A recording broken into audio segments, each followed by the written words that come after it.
तीसरी इकाई के अंतर्गत कुबेरनाथ राय द्वारा रचित आधुनिकता नई पुरानी निबंध की चर्चा करेंगे।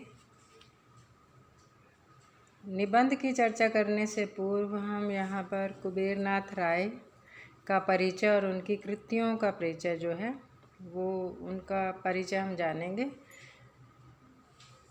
श्री कुबेरनाथ राय का नाम अद्यतन ललित निबंधकारों की श्रेणी में लिया जाता है। आपने सैकड़ों निबंध, लेख, रिपोर्टाज आदि लिखकर हिंदी को समृद्ध किया है तथा अपनी लेखन शैली द्वारा आधुनिक दृष्टि एवं नूतन युग बोध को मुखरित करने का स्तुत्य प्रयास किया है। स्तुत्य का अर्थ होता है स्तुति योग्य, जिसकी हम प्रशंसा कर सकें। आपने जो कुछ लिखा है उसकी पृष्ठभूमि में भले ही पुरातनता है, किंतु आपके विचार, आपके भाव, आपकी भाषा, आपकी कल्पना, आपकी शैली आदि सभी आधुनिकता के पंख लगाकर पद्य साहित्य के उन्मुक्त गगन में विचरण करते हैं।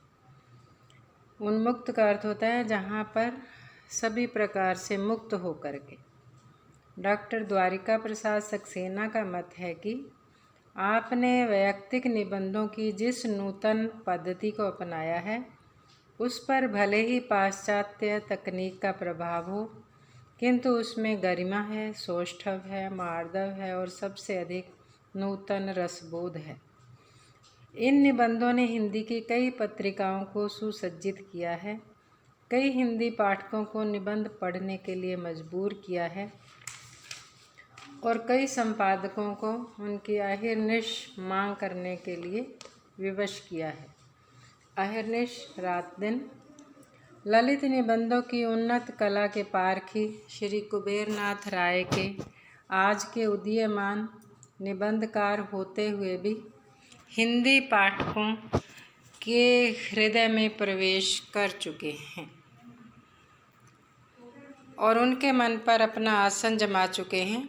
आपके ललित निबंध भी व्यक्ति प्रधान निबंधों की कोटि में आते हैं और इस क्षेत्र में इनसे पूर्व 4 निबंधकार प्रसिद्ध हुए हैं, जिनमें बाबू गुलाब राय, श्री पद्मलाल पुन्नालाल बख्शी, डॉक्टर हजारी प्रसाद द्विवेदी और श्री विद्यानिवास मिश्र।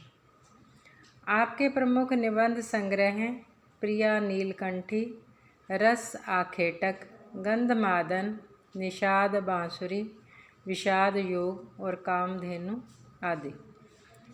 ये सभी निबंध जो हैं निबंध संग्रह हैं, इनको अंडरलाइन कीजिए आप लोग और इनको ध्यान में रखिए कि उनके प्रसिद्ध निबंध संग्रह कौन से हैं। उनके निबंधों में सांस्कृतिक संदर्भों से फूटते हुए जीवन के आधुनिक आयामों तथा उनमें से झांकते जीवन को देखा जा सकता है। उन्होंने रस आखेटक में रस की परिभाषा को नूतन आयाम दिया है। विषाद योग की स्थिति पूर्व के निबंध संग्रहों से किंचित भिन्न है। विधा की दृष्टि से इनके सभी निबंध ललित निबंधों की कोटि में आते हैं, किंतु विषय की दृष्टि से अगर देखा जाए तो वो 4 प्रकार के हैं: भावनात्मक, विचारात्मक, वर्णनात्मक और विवरणात्मक। इनके निबंधों में भावात्मक शैली का सर्वाधिक प्रयोग हुआ है। इसके अतिरिक्त धारा शैली, लाक्षणिक शैली, आलंकारिक शैली, व्यंग्यात्मक शैली और निगमन शैली का प्रयोग भी इनके निबंधों में खुलकर हुआ है।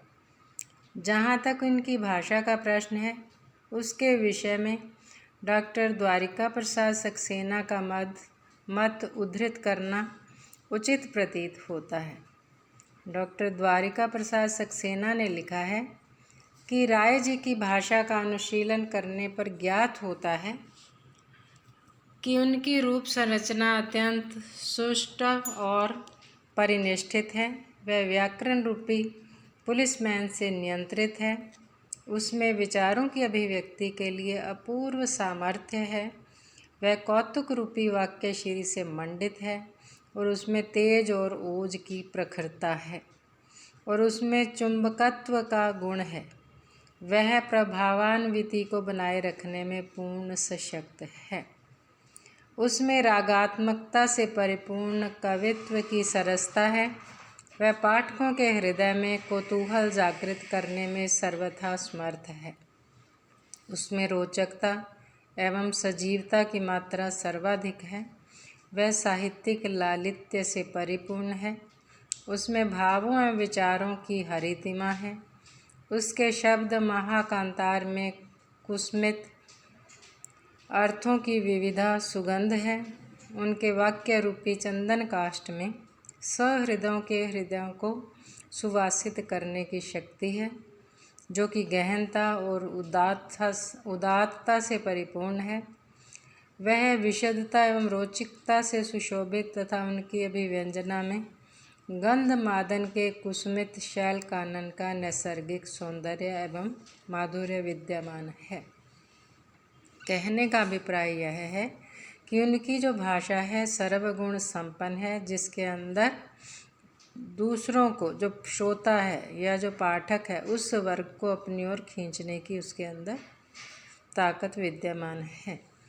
अब हम निबंध का सारांश देखेंगे। निबंध का नाम है आधुनिकता नई पुरानी।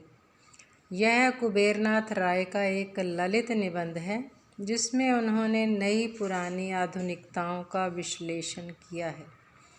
कुबेरनाथ राय का मत है कि बिना मूल्य, व्यवस्था और संस्कार के आधुनिकता की कल्पना नहीं की जा सकती।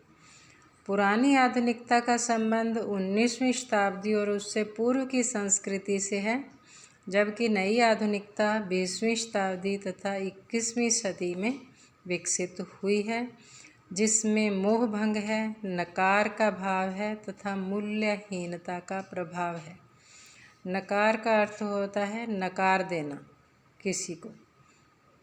अगले वीडियो में हम लोग इस निबंध की विस्तार से चर्चा करेंगे।